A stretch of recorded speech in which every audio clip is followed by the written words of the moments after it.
सिंगोरी हवे वो मोरी छाँव। मित्र आवे वो अन गैया कुरेसी के नाम पूछत आवे वो।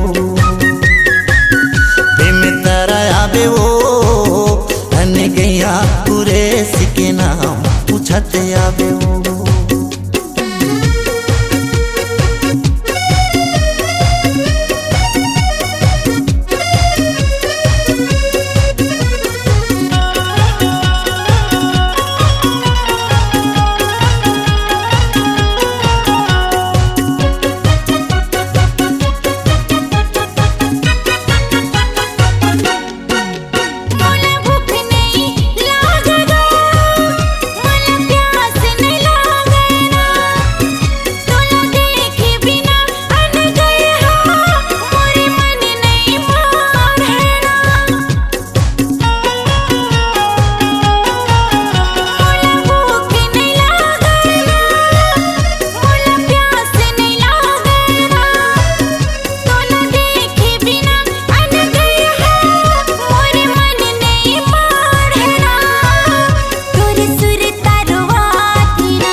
कुरेसी के नाम पूछत आवे वो।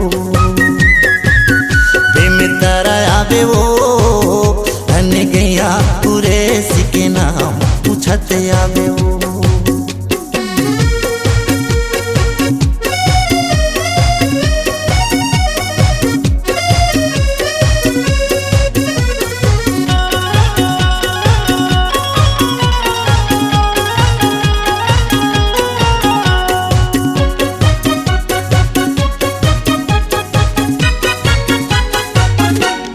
जबली मिलाए नैना सुध बुध बिसरा गे मो।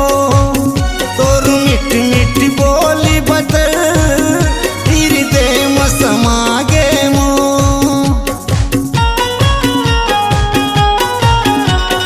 जबली मिलाए नैना सुध बुध बिसरा गे मो। तोर मिठ मिठ बोली बतर समा गे मोर मन तोर संग भागे मोर। बता दे अन गई हारे तोला कहाँ पाहुना। मित्र आवे वो अन गैया कुरेसी के नाम पूछत आवे वो। मित्र आवे वो अन गैया कुरेसी के नाम पूछत आवे वो। मित्र आवे वो। मित्र आहुना। मित्र आवे वो। मित्र आहुना। मित्र आवे वो। मित्र आहुना। आप सुन रहे हैं आपके अपने सुप्रसिद्ध सदाबहार गायक वहीद कुरैशी के निराले अंदाज में MP3 एल्बम अनगैया और पंथी मंगल पद, जिसमें साथ दे रही है सरला गंधर्व। प्रोग्राम हेतु संपर्क करें। संपर्क नंबर है 9826755986। आपकी आवाज ही आपकी पहचान है। यदि आप अपनी आवाज को एक नया आयाम देना चाहते हैं तो चले आइए मल्टी ट्रैक डिजिटल रिकॉर्डिंग के लिए AVM audio video studio Khamtarai Raipur. Mobile number 9301523929 और 7869646201।